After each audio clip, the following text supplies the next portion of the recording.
Hola, buenos días, ¿cómo están? Ojalá que bien. Hoy día, jueves 10 de junio, nos corresponde, ¿no es cierto?, comenzar con la Edad Moderna, luego de haber visto a grandes rasgos la Edad Media. Entonces, el objetivo de la clase de hoy, ¿no es cierto?, es conocer características claves de la Edad Moderna.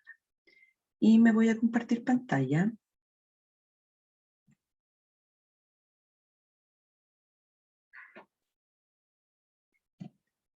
Acá tenemos una línea de tiempo, ¿no es cierto?, de la historia de la humanidad.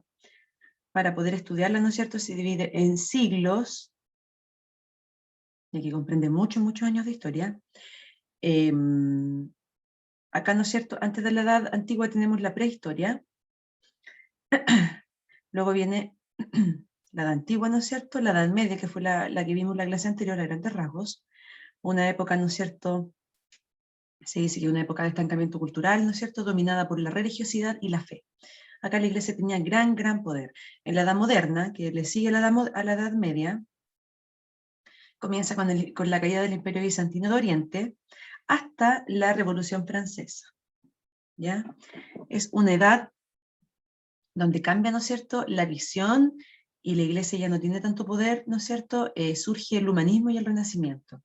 ¿Qué es el humanismo, no es cierto? Es valorar, ¿no es cierto?, la naturaleza humana. ¿Ya? Y les quiero mostrar, para poder comenzar, para poder contextualizar, ¿no es cierto?, la caída del Imperio Bizantino de Oriente, que es con lo cual comienza, ¿no es cierto?, la Edad Moderna. Dice acá, crisis y caída de Roma, política exterior. El Imperio Romano, ¿no es cierto?, era el imperio más poderoso del mundo durante la Edad Antigua, ¿no es cierto?, donde estaba la civilización griega y romana, el cual lamentablemente, ¿no es cierto?, debido a los diversos ataques de los pueblos bárbaros, que eran los pueblos salvajes, ¿no es cierto?, que venían de otros lugares, lo comenzaron a debilitar y finalmente se divide el imperio en dos: Occidente y Oriente. La parte occidental, capital Roma, ¿no es cierto?, que fue finalmente conquistada por los pueblos bárbaros y derrotada en el año 476 a.C., antes de que naciera Jesús. Y el imperio, la otra parte, la parte oriental, capital Constantinopla, logra sobrevivir, ¿no es cierto?, por más de 1000 años. Se pasa a denominar imperio también bizantino, ¿ya?, o imperio romano de Oriente. ¿Qué pasa con el imperio bizantino?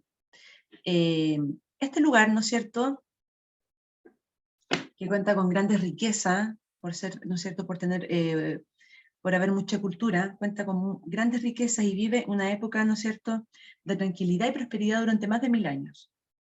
¿Qué pasa con la caída de Constantinopla, que es la capital del Imperio Romano de Oriente? Recuerden, Constantinopla era una ciudad, ¿no es cierto?, amurallada, súper poderosa, ¿no es cierto?, cuyo emperador es Constantino XI.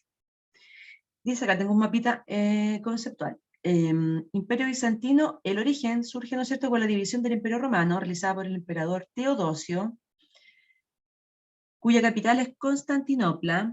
Constantinopla actualmente vendría siendo Estambul, en Turquía, ¿ya?, de donde vienen, ¿no es cierto?, las famosas comedias turcas, que ven nuestras mamás. Las características de este nuevo imperio: económicas, que estuvo basada en la agricultura, el comercio marítimo y terrestre. La moneda era el bizantí de oro, había mucho oro en este imperio, mucha riqueza.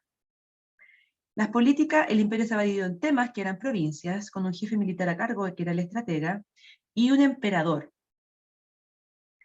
La religión era que practicaban el cristianismo, ¿no es cierto?, creer en Jesús y en sus enseñanzas. Había, ¿no es cierto?, mucha cultura romana, cultura griega, persa y árabe, porque estaba ubicada, ¿no es cierto?, en una zona asiática, donde conjugaban, ¿no es cierto?, estas culturas. ¿Qué pasa con la caída del imperio? Acá tengo una fotito. Había un sultán llamado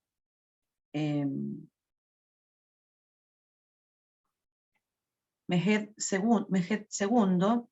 el cual, ¿no es cierto?, quería, por acá tengo un mapita también,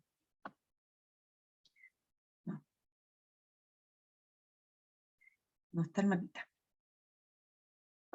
el cual quería, ¿no es cierto?, acabar con el cristianismo e implantar su nueva religión, ¿no es cierto?, que era el Islam, ¿ya?, donde el único Dios es Alá, ¿ya?, y donde obviamente las bases de esta religión son distintas al cristianismo. También se dio cuenta que el Imperio Bizantino acumulaba mucha riqueza, ¿ya? Entonces decidió, ¿no es cierto?, derrotar a este imperio, ¿no es cierto?, rico, poderoso y cristiano. En el año 1453, después de más de 50 días de estar acechando, ¿no es cierto?, intentando penetrar la ciudad, lo logran. Los bizantinos, en un descuido, ¿no es cierto?, dejan una puerta que da a la ciudad entreabierta, en un descuido, ¿no es cierto?, por donde comienzan a penetrar, ¿no es cierto?, los musulmanes, ¿ya? Finalmente, después de muchos días de asedio, logran derrotar y penetrar la ciudad, ¿no es cierto?, tomándola.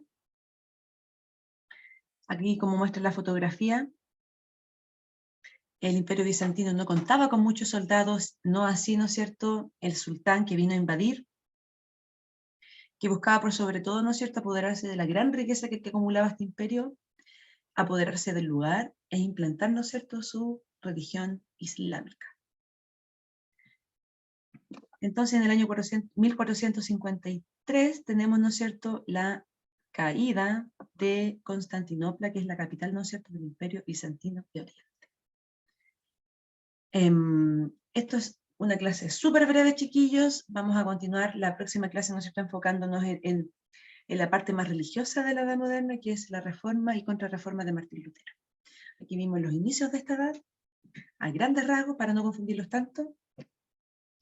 Voy a quedar atenta a sus consultas, voy a subir el video y la guía de trabajo en casa. Por favor, cualquier duda me consulta. Por favor, quienes no tengan para imprimirla la pueden traspasar al cuaderno. Quienes la pueden imprimir la pegan, ¿ya?, para que les quede ordenadito. Que tengan un excelente día.